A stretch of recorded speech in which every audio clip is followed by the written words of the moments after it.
بسم اللہ الرحمن الرحیم۔ حضور نے فرمایا کہ 3 کم از کم خواتین وہ ہیں جنہیں فشار قبر نہیں ہوگا، اور اگر آپ اس کی علت اور فلسفے پہ جائیں تو اس میں کم سے کم ایک حوالے سے مرد بھی شامل ہیں۔ 3 خواتین کا فشار قبر وہ عذاب ہے یا وہ مرحلہ ہے کہ جس سے بہت کم لوگ بچ پائیں گے، بہت کم لوگ ایسے ہوں گے جو فشار قبر سے بچ پائیں گے۔ ان میں فرمایا ایک خاتون وہ ہے کہ امرأۃ صبرت علی سوء خلق زوجہا، وہ خاتون کے جو اپنے شوہر کی بد اخلاقی پر صبر کر لے، اللہ سبحانہ و تعالیٰ اسے قبر کے فشار سے محفوظ کر لے گا۔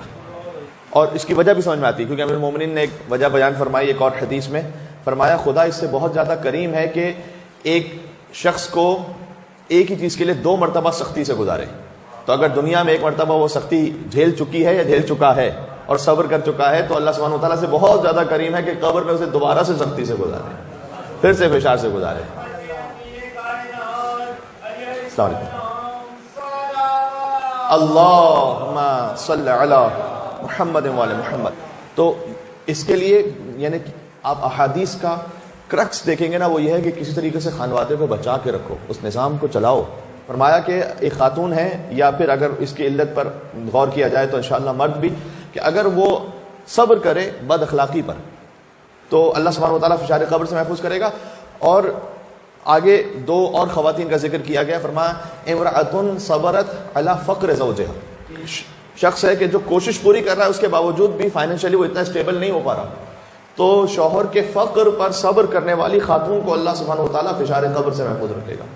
اب کم از کم جہاں جس سوسائٹی میں مخاطب ہوں، فقیر شاہد ہی کوئی ہوگا، اللہ جانے کوئی ہو، لیکن شاید ہی کوئی ایسا ہو کہ واقعا جو فقیر، تو الحمدللہ اللہ سبحانہ و تعالیٰ نے ہمیں تو بہت کچھ وہ عطا کیا ہوا ہے کہ جس کا تصور بھی کہیں اور کسی اور سوسائٹی میں نہ ہو سکتا ہو، لیکن ہم چونکہ اپنی خواہشات کو بڑھاتے رہتے ہیں، ورنہ فقر کا معاملہ تو یہاں کسی کے پاس نہیں ہے۔ فقر کا معاملہ کس کے پاس ہے؟ ماشاءاللہ کیا کوئی ایسا ہے کہ جس کو کھانا پینا نہ ہو؟ خدا نہ خواستہ، ایسا شاید ہی کوئی ہوگا، نہیں ہوگا انشاءاللہ کوئی ایسا۔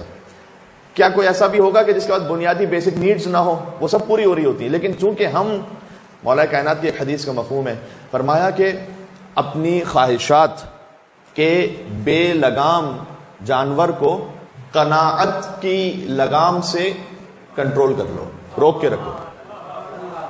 یعنی فقط ایک قناعت ہے کہ جس کے ذریعے سے تم روک سکتے ہو اپنی بے لگام خواہشات کو، نہ یہ نیور اینڈنگ ہے۔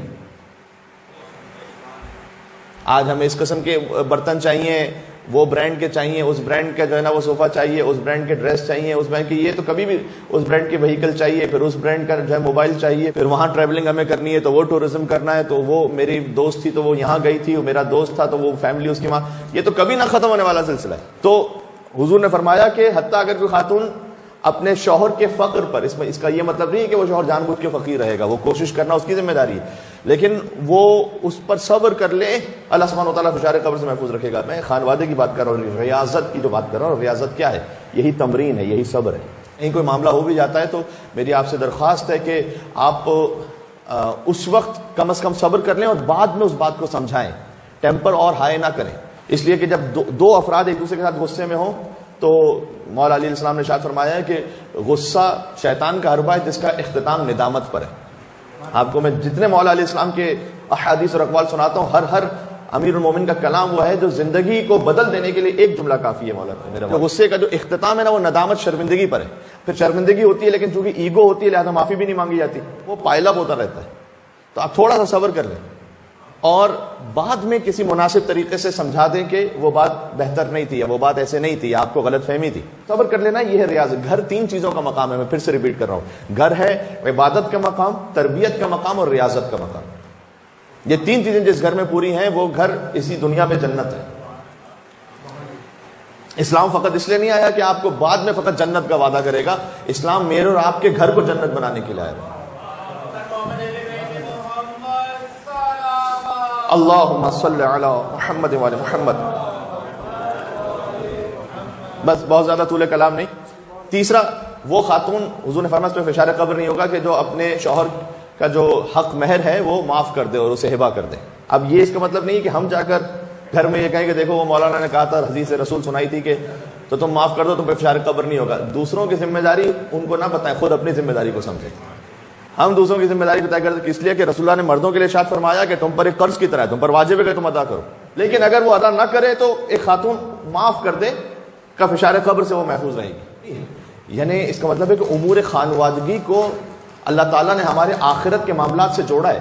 اہم ہے کہ ہماری قبر قیامت کے معاملات سے فیملی میٹرز کو جوڑ کے رکھا ہوا ہے. اس کا مطلب یہ کہ خالی ہماری دنیا داری کا معاملہ نہیں ہے، یہ دین کا معاملہ ہے. اگر خدا نہ خواستہ لاکھ خدا نہ خواستہ کہیں جدائی کی منزل بھی آ جائے اور کہیں پر کوپ اپ نہ ہو سکے تو دین شریعت اخلاق کا لحاظ رکھتے ہوئے جدا ہو. ہم ازدواجی اگر ریلیشن سے باہر نکل رہے ہیں لیکن دین اور شریعت سے تھوڑی باہر نکل رہے ہیں. کم از کم اس کا تو احترام رکھیں. ہوتا ہے کبھی کسی منزل پہ کسی فار واٹ ایور ریزن نہیں ہو پا رہی، اسی لیے اللہ تعالیٰ نے ایک بہرحال طلاق کا راستہ رکھا ہوا ہے. جیسے بعض اور دیگر ادیان میں ہے کہ وہ ایک دفعہ اگر جڑ گئے تو پھر کوئی طریقہ ہی نہیں ہے کہ اس کو ختم کیا جا سکے، پھر جنازہ ہی نکلے گا وغیرہ وغیرہ.